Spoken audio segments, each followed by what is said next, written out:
हाय दोस्तों, आप सबको मेरे चैनल मैथमेटिक्स आइडिया पर स्वागत है। यह वीडियो इंग्लिश में भी उपलब्ध है। This video is also available in English. आज हम मैट्रिसेस के क्लास पे हैं, ठीक है ना। ये कौन सा क्लास है? मैट्रिसेस का क्लास है। इस क्लास से पहले हमने मैट्रिसेस का बेसिक्स कंप्लीट किया है, फिर डिटेल्ड एक्सप्लेनेशन क्लास 1 किया है, ठीक है ना। तो जब हमने मैट्रिसेस कंप्लीट किया तो वो हमारा इंट्रोडक्शन पार्ट था। सबसे पहला पार्ट जो बेसिक्स था वो हमारा इंट्रोडक्शन पार्ट था। उसके बाद जो लास्ट वाली क्लास थी डिटेल्ड एक्सप्लेनेशन का, उसमें हमने क्या किया कि मैट्रिसेस के बीच का ऑपरेशन कैसे करें, ठीक है ना। मैट्रिसेस का ऑपरेशन कैसे करें, या तो दो मैट्रिसेस के बीच या फिर एक ही मैट्रिक्स के अंदर, ठीक है ना। तो हमने क्या किया था कि ये ऑपरेशन के क्लास जो हैं उसको हमने दो भाग में विभाजित किया था। क्या किया हमने? दो भाग पे विभाजित किया। एक विभाजन ये था कि हम दो मैट्रिक्स लेंगे और उसके बीच ऑपरेशन करेंगे, जैसे कि दो मैट्रिक्स का योग करना, एक मैट्रिक्स को दूसरे से घटाना और एक मैट्रिक्स को दूसरे से गुणा करना, ठीक है। इसमें क्या है? दो मैट्रिसेस का उपयोग है। तो ऐसे ऑपरेशंस जिसमें दो मैट्रिसेस का उपयोग है वो हमने इसके पहली क्लास में कर चुका है। कृपया वो पहले देखें, उसके बाद आप इस क्लास पर आए। अब इस क्लास में हम क्या करेंगे? जो दूसरा विभाजन है जिसमें कि एक मैट्रिक्स के अंतर्गत क्या क्या ऑपरेशन हो सकते हैं, ठीक है। एक मैट्रिक्स के अंतर्गत क्या क्या ऑपरेशन हो सकते हैं वो हम यहां पर समझेंगे, ठीक है। तो ये दूसरा विभाजन का डिटेल्ड एक्सप्लेनेशन क्लास है, ठीक है ना। ये दूसरा विभाजन का डिटेल्ड एक्सप्लेनेशन क्लास है। आया समझ में? और दोस्तों, अगर आपको ये वीडियो पसंद आए तो लाइक, शेयर और सब्सक्राइब करना मत भूलिए, ठीक है। इससे दूसरों का हेल्प होता है, ठीक है ना। चलिए, तो ये जो मैट्रिक्स ऑपरेशंस जो एक मैट्रिक्स के अंतर्गत होता है, ठीक है ना, एक मैट्रिक्स के अंतर्गत, तो ये हैं उनके ऑपरेशंस, ठीक है ना। तो कितने हैं ये हैं 8। 1 2 3 4 5 6 7 और 8। पहला है ट्रेस, उसके बाद है स्केलर मल्टीप्लिकेशन, फिर है कॉन्जुगेट, फिर है रो ऑपरेशन, फिर ट्रांसपोज, फिर एडजॉइंट, डिटर्मिनेंट्स और इनवर्स, ठीक है। तो एक मैट्रिक्स अगर दिया गया है तो ये सारे ऑपरेशंस हैं उसके अंतर्गत हम ये सब ऑपरेशंस कर सकते हैं, ठीक है। अब ये सारे आठों को हम एक ही क्लास में समाप्त नहीं कर सकते, ठीक है ना। इसका आठों का एक्सप्लेनेशन एक क्लास में नहीं हो सकता। तो हमने क्या किया है, सादगी के लिए, सरलता के लिए, हम ट्रेस से लेकर के ट्रांसपोज तक इस क्लास में पढ़ेंगे। क्या करेंगे? ये trace, scalar multiplication, conjugate, row operation और ट्रांसपोज को हम इस क्लास में पढ़ेंगे। अगली क्लास में एडजॉइंट, डिटरमिनेंट और इनवर्स पढ़ेंगे, ठीक है। हम क्या पढ़ेंगे? एडजॉइंट, डिटरमिनेंट और इनवर्स। मैट्रिक्स का जो इनवर्स होता है वो बहुत ही मुख्य ऑपरेशन होता है, ठीक है, बहुत ही मुख्य ऑपरेशन। तो इसलिए हम ये दो जो हैं एडजॉइंट और डिटरमिनेंट, ये दोनों इनवर्स पता लगाने के लिए सहायक होते हैं, ठीक है। एडजॉइंट और डिटरमिनेंट क्या होता है? इनवर्स पता लगाने के लिए सहायक होता है। इसलिए हम ये तीन के लिए एक दूसरा डिटेल्ड एक्सप्लेनेशन क्लास को प्लान किया है, ठीक है ना। तो ये हमारा नेक्स्ट डिटेल एक्सप्लेनेशन क्लास का एजेंडा होगा कि हम एडजॉइंट, डिटरमिनेंट और इनवर्स को उसमें समझेंगे, ठीक है। तो चलिए, आज हम क्या करेंगे? आज हम पहले जो 5 ऑपरेशंस हैं उसको यहां पर समझेंगे। तो क्या है ये है trace, scalar multiplication, conjugate, row operation और ट्रांसपोज, ठीक है।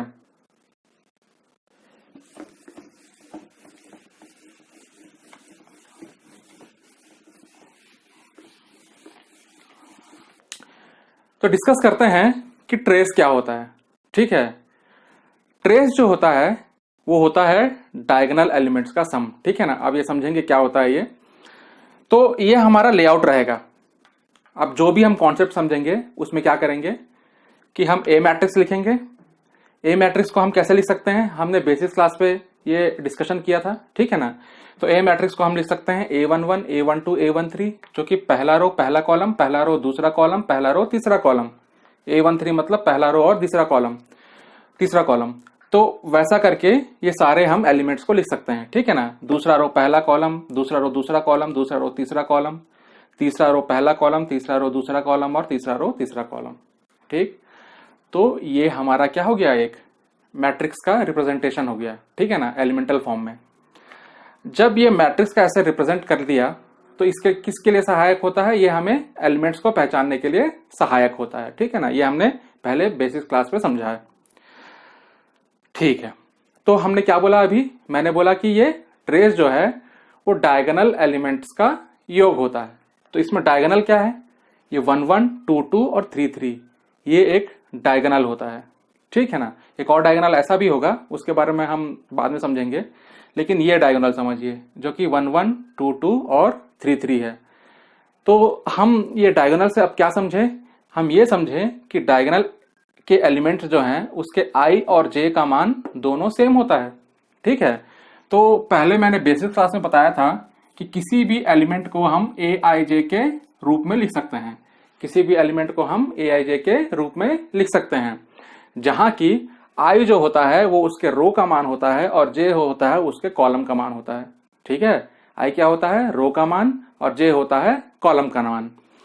अब ये यहां पर जैसे कि ये एलिमेंट है A21, तो इसमें आई का मान क्या हो जाएगा 2 और जे का मान हो जाएगा 1।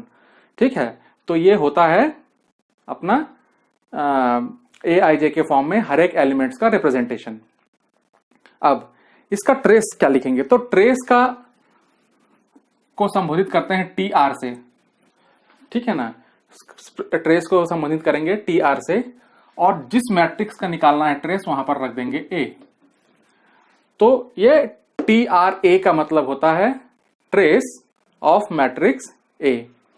अब ये ए आई जो को मिटा देता हूं, थोड़ा यहां पर जगह चाहिए। तो ट्रेस ऑफ ए क्या होगा, ट्रेस ऑफ ए जो होगा वो ए आई जे का योग होगा। ठीक है ना, वो ए आई जे का योग होगा। लेकिन ए आई जे लिखेंगे तो ये हमारा सारा ए आई जे हो जाएगा। ठीक है ना, सारे एलिमेंट्स हो जाएंगे, लेकिन हमारा ट्रेस क्या है, ये डायगोनल एलिमेंट्स का ही योग है।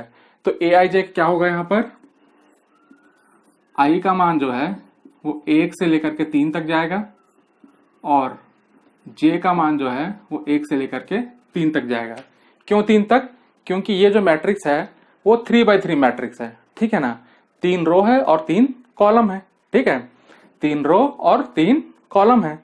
तो जब 3 रो और 3 कॉलम है तो मतलब आई का मान ए से 3 तक जाएगा और जे का मान आई 1 से लेकर के 3 तक जाएगा। तो ये क्या करता है, ये पूरे एलिमेंट्स के योग को दर्शाता है। लेकिन हमें चाहिए डायगोनल एलिमेंट्स, तो डायगोनल एलिमेंट्स क्या है हमारे 1 1 2 2 3 3। इसका मतलब आई का मान और जे का मान बराबर है, तो फिर यहां लिख लेंगे आई इक्वल टू जे। ठीक है, आई और जे का मान बराबर है, तो ये कंडीशन इसमें अप्लाई हो जाएगा। तो ऐसे ही एलिमेंट्स का योग होगा इसमें जिसका आई और जे का मान सेम होगा। तो इसका ट्रेस क्या हो जाएगा, अब इसको डायगोनल एलिमेंट्स के योग में लिख लेते हैं। तो ये हो जाएगा A11 plus A22 plus A33। ठीक है, ये हो गया इसके डायगोनल एलिमेंट्स, और ट्रेस ए हो गया उसका योग। ठीक, अब चलिए चलते हैं इस प्रॉब्लम में। तो इस प्रॉब्लम में देखिए डायगोनल एलिमेंट्स क्या क्या है, 1 5 और 9। तो मैट्रिक्स क्या है, मैट्रिक्स है 1 2 3 6 5 4 7 8 9। 1 2 3 6 5 4 और 7 8 9 ये हमारा मैट्रिक्स है, ये प्रॉब्लम है। इसका ट्रेस निकालना है अब। तो ट्रेस ऑफ ए, तो इसको लिखेंगे हम 1 5 और 9, ये तीनों को हमको जोड़ना है, क्योंकि A11 का मान 1 है, A22 का मान 5 है और A33 का मान 9 है। ठीक है ना, तो ये हो जाएगा 1 प्लस 5 प्लस 9, तो ये हो जाएगा 15। ठीक है, चलिए फिर मैं दोहराता हूं आज का ये सेक्शन। तो इस सेक्शन में हमने पता लगाया कि ट्रेस को कैसे पता लगाते हैं। ठीक है ना। तो ट्रेस क्या होता है? ट्रेस जो होता है डायगोनल एलिमेंट्स जो होते हैं मैट्रिक्स के, उसका योग होता है। ठीक है, हमने एक प्रॉब्लम किया जिसमें कि हमने देखा इसके डायगोनल एलिमेंट्स 1, 5 और 9 थे, तो इसका सम हो गया 15, इसका योग हो गया 15। ठीक है, चलिए अब आगे बढ़ते हैं दूसरे सेक्शन पर।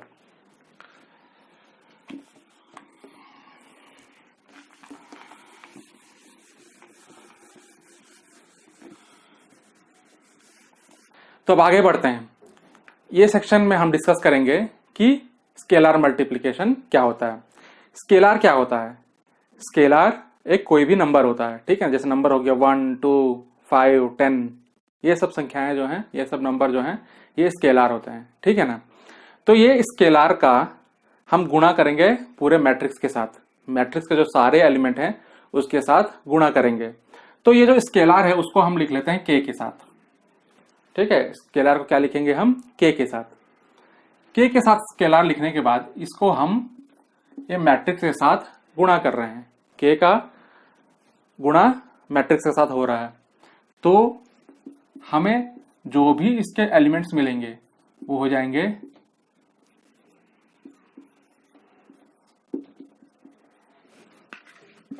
सॉरी ये योग नहीं है तो इसलिए सम नहीं लगेगा यहां पर, तो ये आ जाएगा k into aij for I is equal to for I is from 1 to 3, 1 and 3 included, and for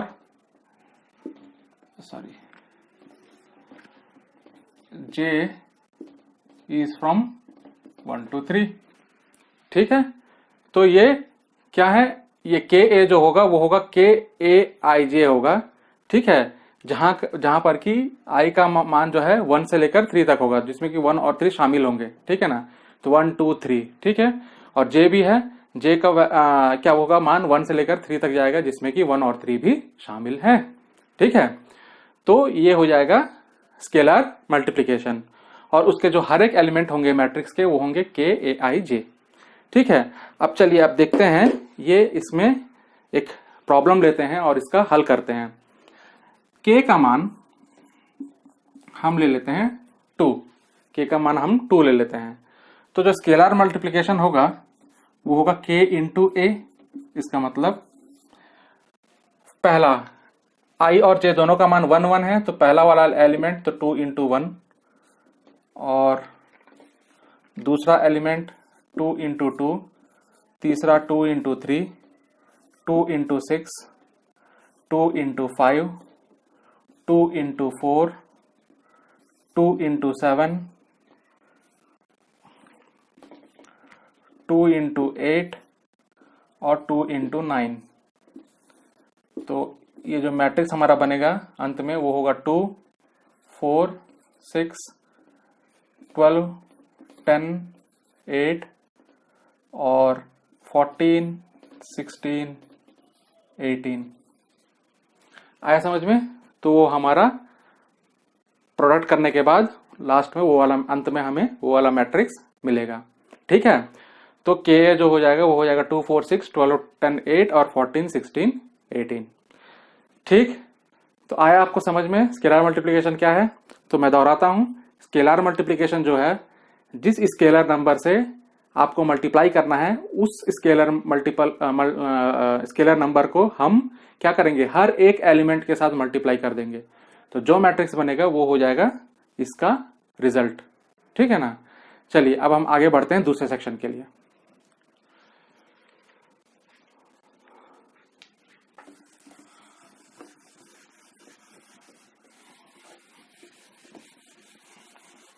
अब आगे बढ़ते हैं कि ये कॉन्जुगेट, कि ये कॉन्जुगेट क्या होता है। ठीक है, तो ये हमारा मैट्रिक्स है A11, A12, A13, A21, A22, A23 और A31, A32, A33। ठीक है ना, ये हमारा मैट्रिक्स है। अब ये हम मैट्रिक्स जो है वो हमने सैंपल प्रॉब्लम में लिया है, तो आप देख सकते हैं यहाँ पर हमारा मैट्रिक्स जो है वो बदल चुका है। ठीक है, पहले जो मैट्रिक्स था वो मैट्रिक्स की तरह नहीं है। यहाँ संख्या क्या आ गई है, 2 + 5i। अब ये i क्या होता है, ठीक है। तो सुनिए, ये जो कॉम्प्लेक्स नंबर्स जो होते हैं उसको आप पहले मेरा क्लास जाकर के अटेंड करिए, ठीक है ना। तो उससे आपको ये समझ में आएगा कि ये i क्या होता है। अब क्या करते हैं कि काम चलाने के लिए अभी मैं आपको समझा देता हूं कि ये i होता क्या है, अगर आपने मेरा वो लेक्चर सुना नहीं है तो। i जो होता है वो होता है इमेजिनरी पार्ट, ठीक है ना। जो भी i का कोफिशिएंट होता है वो होता है imaginary part of the complex number. तो कॉम्प्लेक्स नंबर क्या होता है, कॉम्प्लेक्स नंबर वो होता है जिसका कि रियल पार्ट होता है और इमेजिनरी पार्ट होता है। जैसे कि ये जो फर्स्ट एलिमेंट है 2 + 5i, इसमें रियल पार्ट हमारा हो जाएगा 2 और इमेजिनरी पार्ट हो जाएगा 5, ठीक है। अब ये i क्या होता है, i जो होता है वो होता है √(-1). तो फिर i क्या होता है, i जो होता है वो होता है √(-1). अब ये i का दर्जा क्या है, क्यों हम i देते हैं, तो सुनिए क्या होता है कि हमने जब निचली कक्षाओं में जब भी हमने स्क्वायर रूट जब सुना है तो स्क्वायर रूट हम किसका निकालते हैं, पॉजिटिव नंबर का। जैसे √3, ठीक है, होगा। √9 उसका 3 होगा, √5 होगा। लेकिन अगर कोई बोलता है √(-5) तो हम बोलते हैं वो नहीं होगा, ठीक है, हम क्या बोलते हैं, वो नहीं होगा। लेकिन इस कक्षा में हम ये समझेंगे कि √(-5) को हम कैसे लिख सकते हैं। √(-5) को हम लिख सकते हैं √(-1) × 5। जैसे कि ये √(-5) है तो इसको लिख सकते हैं हम √(-1) × 5, ठीक है, √(-1) × 5 लिख सकते हैं। तो अब हम क्या करते हैं कि ये दोनों को अलग कर देते हैं, सॉरी, √(-1) √(5), और ये √(-1) क्या होता है, i होता है। तो ये हो जाएगा √(5) और ये हो जाएगा i, ठीक है। तो √(-5) का मान क्या हो जाएगा, i × √(-5). इसका मतलब कि हम नेगेटिव का जब भी स्क्वायर रूट निकालते हैं तो वो एक इमेजिनरी नंबर होता है, ठीक है ना। उसको हम इमेजिनरी नंबर से दर्शाते हैं। और इमेजिनरी नंबर कैसे पता चलेगा, ये i के प्रेजेंस से, ठीक है ना। अगर i प्रस्तुत है तो इसका मतलब वो है इमेजिनरी पार्ट, ठीक है। तो फिर मैं दोहराता हूं, एक कॉम्प्लेक्स नंबर जो होता है वो कॉम्प्लेक्स नंबर का एक रियल पार्ट होता है और एक इमेजिनरी पार्ट। तो हम एक कॉम्प्लेक्स नंबर को कैसे लिख सकते हैं, एक कॉम्प्लेक्स नंबर को हम a + ib लिख सकते हैं, a + ib, जहां की a जो होता है वो रियल पार्ट होता है और b जो होता है वो क्या होगा, इमेजिनरी पार्ट होगा, ठीक है। चलिए अब हम आगे बढ़ते हैं। अब ये पढ़े थे हम कि कॉम्प्लेक्स नंबर को हम लिख सकते हैं क्या, a + ib, ठीक है। तो हम कॉम्प्लेक्स नंबर को z मान लेते हैं और z मान के अब यहां पर उस कॉम्प्लेक्स नंबर को कैसे लिख लेंगे, a + ib। अब ये हो गया एक कॉम्प्लेक्स नंबर। इसका कॉन्जुगेट क्या होता है, तो जब कॉन्जुगेट निकालेंगे तो कॉन्जुगेट को हम बार से दर्शाते हैं। तो z के ऊपर ये रेखा खींच दी तो इसको बोल देंगे हम z बार। और ये z बार का जो मान होता है तो वो होता है a - ib। तो हमने क्या देखा कि यहाँ इमेजिनरी पार्ट के पहले क्या था, प्लस था, वो बन गया माइनस, ठीक है। प्लस क्या बन गया, माइनस। कब बना, जब हमने उसका कॉन्जुगेट किया। तो वही अगर माइनस रहता तो वो बन जाता प्लस। तो हमें क्या करना है, जब भी कॉन्जुगेट पूछता है तो हमें जो इमेजिनरी पार्ट है उसके सामने में जो साइन है उसको हम बदल देना है, या तो साइन प्लस होगा या तो माइनस होगा, ठीक है ना। तो जब या प्लस या माइनस साइन होगा तो उसको हमें बदल देना, प्लस रहेगा तो माइनस करना है और माइनस रहेगा तो प्लस करना है, ठीक है। तो z बार क्या हो जाएगा, a - ib हो जाएगा। आया समझ में आपको, ठीक है। तो ये होता है कॉन्जुगेट। चलिए अब इसके माध्यम से इसका हल करते हैं। तो ये मैं मिटा देता हूं थोड़ा, ठीक है, तो मुझे यहां पर इजी होगा लिखने के लिए। यहां पर देखिए यहाँ पर a क्या है, 2 प्लस 5i 3 माइनस आई 7 माइनस 2i 6 प्लस आई 7 माइनस 5i 1 माइनस आई 3 6i। तो हम क्या करेंगे, कॉन्जुगेट को हम a बार से डिनोट करेंगे। किससे डिनोट करेंगे, a बार से। हमने बताया था कॉन्जुगेट जो कॉम्प्लेक्स नंबर का ये था कॉन्जुगेट, उसको हम लिख दिए थे z को z बार लिखे थे कॉन्जुगेट, वैसे ही मैट्रिक्स को a बार लिखेंगे। अब जब हम इसको a बार लिखें तो यहाँ पर 2 प्लस 5i है, तो इमेजिनरी पार्ट क्या है 5, इसके आगे कौन सा साइन है प्लस का, तो यहाँ बन जाएगा 2 माइनस 5i। तो पहला एलिमेंट हो जाएगा 2 माइनस 5i। अब यही करते जाना है। 3 माइनस आई है, इमेजिनरी पार्ट है 1, उसके आगे साइन है माइनस का, तो ये बन जाएगा 3 प्लस आई, तो ये हो गया 3 प्लस आई। उसके बाद ये 7 है, अब 7 में इमेजिनरी पार्ट क्या है 0, 7 प्लस 0i, तो इसको हम क्या करेंगे, जब कॉन्जुगेट करेंगे तो ये बन जाएगा 7 माइनस 0i जो कि 7 है, तो ये हो गया 7। अब ये एलिमेंट 2 1 का 2 1 वाला एलिमेंट क्या है हमारा माइनस 2i, इसका जब हम कॉन्जुगेट निकालेंगे तो ये क्या बन जाएगा, माइनस 2i को हम 0 माइनस 2i लिख सकते हैं। अब इसका जब कॉन्जुगेट निकालेंगे तो वो बन जाएगा 2i, ठीक है ना, माइनस लगा है, इमेजिनरी पार्ट है 2 और 2 के आगे क्या लगा है माइनस, तो हम इसको प्लस कर देंगे, तो ये बन जाएगा 0 प्लस 2i। तो 0 प्लस 2i बनेगा, तो हमें क्या बचेगा, खाली 2i बचेगा, तो यहाँ पर लिख देना है 2i। तो अब आपको समझ में आ गया कि खाली रियल रहेगा या खाली इमेजिनरी रहेगा तो उसका कॉन्जुगेट कैसे निकालेंगे। तो सेम चीज कर देते हैं, तो ये बन जाएगा 6 माइनस आई, उसके बाद बन जाएगा 7 प्लस 5i, उसके बाद बन जाएगा 1 प्लस आई, उसके बाद बन जाएगा 3, उसके बाद बन जाएगा माइनस 6i। आया समझ में। तो ये बना इस मैट्रिक्स का कॉन्जुगेट, ठीक है, ये बना इस मैट्रिक्स का कॉन्जुगेट। तो मैं दोहराता हूं कि हमारा जो कॉम्प्लेक्स नंबर होता है उसका हम कॉन्जुगेट निकालते हैं। कॉम्प्लेक्स नंबर अगर a प्लस आई बी के फॉर्म में हो तो उसका कॉन्जुगेट होगा a माइनस आई बी। जब a माइनस आई बी के फॉर्म में उसका कॉन्जुगेट होता है, इसका मतलब इमेजिनरी पार्ट के पहले जो साइन होता है उस साइन को हम रिवर्स कर देते हैं। अगर प्लस रहता है तो माइनस, माइनस रहता है तो प्लस कर देते हैं, ठीक है। और यही प्रक्रिया हम इस मैट्रिक्स पे करेंगे तो हमें मिल जाएगा कि रिजल्ट क्या होगा, ठीक है। तो चलिए आगे बढ़ते हैं।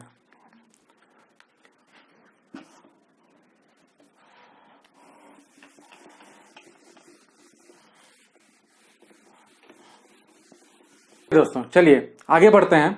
अब है हमारा रो ऑपरेशन। तो रो क्या है, रो हमारा ये हॉरिजॉन्टल नंबर्स हैं, ठीक है ना, ये फर्स्ट रो, सेकंड रो और थर्ड रो, तो ये हमारा रोज है। अब इन रोज के बीच में ऑपरेशन करना, ठीक है ना, इन रोज के बीच में ऑपरेशन करना, ऐसे हम कॉलम्स में भी कर सकते हैं, ठीक है ना, यही सेम विचारधारा रहेगी कॉलम्स के लिए भी, ठीक है। तो यहां पर हम रोज के बीच में क्या कर रहे हैं, ऑपरेशन कर रहे हैं। तो ये हमने एक मैट्रिक्स लिया है, ठीक है ना, 1 2 3 6 5 4 और 7 8 9, 1 2 3 6 5 4 और 7 8 9 क्या है, हमारा एक प्रॉब्लम मैट्रिक्स है, ठीक है। तो ये जो रो का ऑपरेशन होता है, ये रो ऑपरेशन के लिए सबसे पहला है आर आई आर जे, के आर आई, उसके बाद R I tends to R I plus K R J, ठीक है ना। ये तीन मुख्यतः रो ऑपरेशंस होते हैं, ठीक है ना, मुख्यतः ऑपरेशंस है ये। तो ये आर आई आर जे क्या होता है, तो आर आई आर जे मतलब आई का मान अगर 1 होगा और जे का मान अगर 2 होगा तो आई और 1 और 2 को अदला बदली कर देंगे, जो 2 नीचे है उसको ऊपर ले जाएंगे और 1 जो ऊपर है उसको नीचे लेके आएंगे। तो ये एक रो ऑपरेशन है, ठीक है, वो हमारा पहला हो गया। तो चलिए अब वो पहला जो आर आई आर जे है उसको करते हैं, ठीक है ना। तो इसमें इसका रो क्या हो जाएगा, ये पहला वाला ये हो जाएगा रो 1, ये हो जाएगा रो 2 और ये हो जाएगा रो 3, ठीक है। तो हम जब R1 R2 कर रहे हैं तो इसका मतलब R1 और R2, तो R1 R2 को क्या करेंगे, हम अदला बदली कर देंगे। तो A मैट्रिक्स हमारा बन जाएगा, जब A मैट्रिक्स लिखेंगे तो वो बन जाएगा हमारा 6 5 4 1 2 3 और 7 8 9। तो ये जो हमारा R1 था वो यहाँ पर R2 बन गया, मतलब आई जे को हमने अदला बदली कर दी। तो यहाँ पर जो R1 था वो आ गया R2 के स्थान पर, R2 जो है वो R1 के स्थान पर चला गया। तो ये होता है R1 R2 ऑपरेशन, ठीक है ना। नेक्स्ट रो ऑपरेशन है के आर आई, जो रहेगा स्केलर है के जो है, तो हम के का मान ले लेते हैं 2 और आई का मान ले लेते हैं 2। तो आई का मान जब 2 ले लेंगे तो ये बन जाएगा 2RI 2R1 R2, ठीक है ना। आई का मान 2 है और के का मान 2 है, तो के का मान 2 रखेंगे तो 2, आर का मान आर रहेगा और आई का मान क्या रहेगा 2 रहेगा, तो ये हो जाएगा 2 इंटू R2। तो जब 2 इंटू R2 करेंगे तो सारा जो रो है उसके साथ सारे एलिमेंट के साथ 2 को गुणा कर देंगे। तो इसको हम करते हैं तो हमारा बन जाएगा के आई, मतलब के का मान 2 है और ये ए है, ठीक है ना। तो ये बन गया के ए, सॉरी रुक जाइए, सॉरी फॉर द डिस्टर्बेंस। तो के जो है 2 है, तो हमारा ऑपरेशन क्या है 2 इंटू R2 है, ठीक है ना। 2 इंटू R2 है, तो हम 2 इंटू R2 क्या करेंगे यहाँ पर, पहले एलिमेंट में 2, दूसरे एलिमेंट में 2 और तीसरे एलिमेंट में 2 मल्टीप्लाई कर देंगे। तो हमारा जो मैट्रिक्स बनेगा वो बनेगा 1 2 3 12 10 8 और 7 8 9। अब देखिए ये क्या था 2 इंटू R2, ये बन गया 2 इंटू R2, ठीक है ना। तो 2 इंटू R2 जो रहेगा वो 2R2 के हर एक एलिमेंट से क्या हो जाएगा, मल्टीप्लाई होगा। तो यहां पर देखिए पहला एलिमेंट क्या है 6 है, तो उसके साथ हम 2 मल्टीप्लाई किए तो ये बना 12। दूसरा एलिमेंट 5 है, उसके साथ 2 मल्टीप्लाई किए तो ये बन गया 10। क्यों कर रहे हैं 2 मल्टीप्लाई, क्योंकि 2 हमको R2 के साथ मल्टीप्लाई करना है। तो R2 क्या है 6 5 4 है, तो ये बन जाएगा 12 10 और 8। 6 से मल्टीप्लाई हुआ 2 तो 12, 5 से मल्टीप्लाई हुआ 2 तो 10 और 4 से मल्टीप्लाई हुआ तो ये बन गया 8। तो ये हो जाएगा 2R2। तो ये रो का ऑपरेशन है, ठीक है ना, सेकंड रो का ऑपरेशन है। चलिए अब आगे बढ़ते हैं तीसरे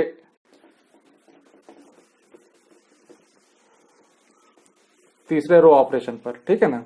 तो तीसरा रो ऑपरेशन क्या बोलता है, यहां पर हम आई का मान ले लेते हैं 2, जे का मान ले लेते हैं 1 और के का मान ले लेते हैं 2। तो यहां पर समझिए अगर आई का मान अगर 2 रहेगा तो बनेगा R2, उसके बाद यहां पर फिर आई का मान क्या हो गया 2, तो ये बन जाएगा R2, ठीक है, प्लस के इंटू आरजे। तो के इंटू आरजे क्या हो जाएगा, के हो जाएगा 2 और आरजे हो जाएगा 1 R1, तो ये हो जाएगा R2 प्लस 2R1, ठीक है। तो R2 प्लस 2R1 ये क्या है, R2 equal to R2 plus 2R1 और R2 tends to R2 plus 2R1। तो जब R2 tends to R2 plus 2R1 होगा तो इसका मतलब हमारा R2 बदल रहा है, तो R1 और R3 ये दोनों समान रहेंगे। अब R2 tends to R2 plus 2R1, तो R2 प्लस 2R1 मतलब 6 प्लस 2 इंटू 1, उसके बाद 5 प्लस 2 इंटू 2 और उसके बाद आ जाएगा 4 प्लस 2 इंटू 3। तो ये बन जाएगा मेरा मैट्रिक्स। क्या हो गया, ये हो गया मेरा R2 6 पहला एलिमेंट, R2 रो का पहला एलिमेंट। उसके बाद हमने 2 और 1 को मल्टीप्लाई कर दिया, तो ये बन गया 6 प्लस 2 ये हो गया 8 और ये 5 प्लस 4 हो जाएगा 9 और 4 प्लस 6 हो जाएगा 10। तो हमारा जो फाइनल मैट्रिक्स बनेगा वो मैट्रिक्स बनेगा 1 2 3 8 9 10 और बनेगा 7 8 और 9। तो ये 6 प्लस 2 8, 5 प्लस 4 9 और 4 प्लस 6 बन जाएगा 10। तो ये बना हमारा फाइनल रिजल्ट मैट्रिक्स, ठीक है ना। तो ये हुआ हमारा रो ऑपरेशंस। तो 3 रो ऑपरेशन क्या है, पहला है RI और RJ को हम अदली बदली किए हैं, ठीक है ना। R1 R2 के साथ, R2 R3 के साथ, ऐसे जितने भी आपके रोज हैं उसके साथ हम अदल बदल कर सकते हैं।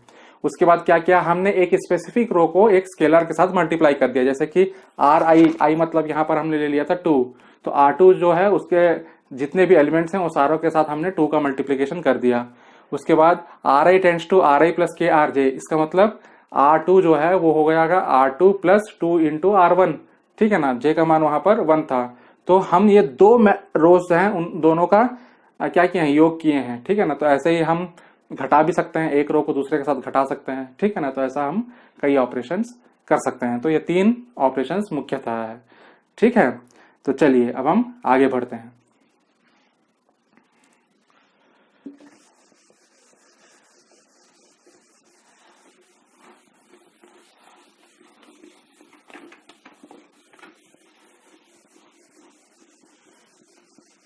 अब हम बढ़ते हैं ट्रांसपोज पर। तो ये ट्रांसपोज क्या होता है? तो ये जो मैट्रिक्स है, ये है अपना matrix A11 A12 A13 A21 A22 A23 और A31 A32 A33, ठीक है ना। ये हमारा मैट्रिक्स है। ट्रांसपोज को हम T से संबोधित करेंगे तो ये हो जाएगा AT। AT का मतलब होता है A ट्रांसपोज, या फिर इसको हम A डैश भी लिखते हैं, ठीक है ना। A डैश भी हम लिख सकते हैं इसको, ठीक है। ये हो गया इसका ट्रांसपोज को कैसे दर्शाते हैं। अब ट्रांसपोज में क्या होता है कि ये जो रो के एलिमेंट्स हैं, फर्स्ट रो के एलिमेंट्स, वो आ जाएंगे फर्स्ट कॉलम में, फिर ये सेकंड रो जो है वो आ जाएगा सेकंड कॉलम में, और थर्ड रो जो है वो हो जाएगा थर्ड कॉलम में। मतलब क्या हो रहा है, रो के एलिमेंट्स कॉलम में जा रहे हैं। इसका मतलब जो Aij था वो अब बन जाएगा Aj। मतलब अगर हम एक एलिमेंट को Aij लिखे हैं तो ट्रांसपोज के बाद वो बन जाता है Aj, ठीक है ना। क्या हो जाता है, अदला बदली। तो I जो है वो J के प्लेस में जाएगा और J जो है वो I के प्लेस में आएगा। तो चलिए इसी को देखते हैं, इसी मैट्रिक्स को, कि कैसे इसका ट्रांसपोज होगा। तो देखिए इधर यहां पर हमने A11 लिखा है, तो Ij को अदल बदल भी करेंगे तो यहाँ 1 1 ही रहेगा। तो पहला जो रहेगा वो A11 होगा, दूसरा वाला वो बन जाएगा A21। A12 है, उसको अगर यहां लेके आ जाओगे तो ये बन जाएगा A12 और ये A21 इधर चला जाएगा, तो ये हो जाएगा A21। उसके बाद ये यहाँ आ जाएगा A31, ये जो फर्स्ट कॉलम है वो बन जाएगा फर्स्ट रो, तो ये बन जाएगा A31। तो वैसे ही यहाँ पर आ जाएगा A12 की जगह A21 और A21 की जगह में A12, ठीक है ना। यही हो गया ट्रांसपोज में। डायगोनल एलिमेंट ये 2 2 ही रहेगा क्योंकि I और J दोनों का मान समान है। उसके बाद यहाँ आ जाएगा A32, फिर आ जाएगा A13 A23 और A33, ठीक है। तो आपको समझ में आया ट्रांसपोज के बाद क्या हुआ। ट्रांसपोज में पहले जो रो था वो बन गया कॉलम, फिर जो रो था वो बन गया कॉलम, फिर जो रो था वो बन गया कॉलम। तो ये रोज को कॉलम में बदल दिया। अब देखिए ये जो डायगोनल एलिमेंट है वो क्या हुआ, उसमें कोई चेंज नहीं आया क्योंकि उसमें I और J का मान बराबर है, ठीक है ना। तो इसका मतलब ये है ट्रांसपोज से जो डायगोनल एलिमेंट रहते हैं वो कभी डिस्टर्ब नहीं होते, ठीक है, क्योंकि उन एलिमेंट्स का I और J का मान समान होता है, ठीक है। तो आप ये समझ गए। अब चलिए अब हम ये प्रॉब्लम पे लगाते हैं ट्रांसपोज क्या होगा। तो A ट्रांसपोज के लिए तो इसका जो पहला रो है A23 वो बन जाएगा 1 2 3, तो ये बन जाएगा 1 2 3, ये जो रो है वो बन गया कॉलम। दूसरा रो क्या है 6 5 4, तो उसको भी हम कॉलम बना देंगे 6 5 4। और तीसरा क्या है 7 8 9, वो भी रो है, उसको हम बना देंगे कॉलम, तो 7 8 9। तो ये बन गया हमारा ट्रांसपोज, ठीक है ना। ये अगर A मैट्रिक्स है तो वो होगा उसका ट्रांसपोज, ठीक है। तो मैं दोहराता हूं, ट्रांसपोज जो होता है वो क्या होता है, रो को कॉलम में बना देता है, ठीक है ना। रो में जो एलिमेंट्स हैं उसको कॉलम में बना देता है। अगर हम रो के एलिमेंट को अगर मैट्रिक्स के एलिमेंट को हम Aij से दर्शाते हैं तो जो रिजल्ट बनेगा वो बनेगा Aj, ठीक है ना। I के जगह में J आ जाएगा और J के जगह में I चला जाएगा, ठीक है। तो हमने एक प्रॉब्लम किया जिसमें कि हम समझे कि एक मैट्रिक्स का ट्रांसपोज कैसे करते हैं, ठीक है। तो आज का क्लास इतना ही रहा, ठीक। अगर आपको मेरा वीडियो पसंद आए तो please press like share and subscribe, और आगे के कंटेंट के लिए बने रहिए। धन्यवाद।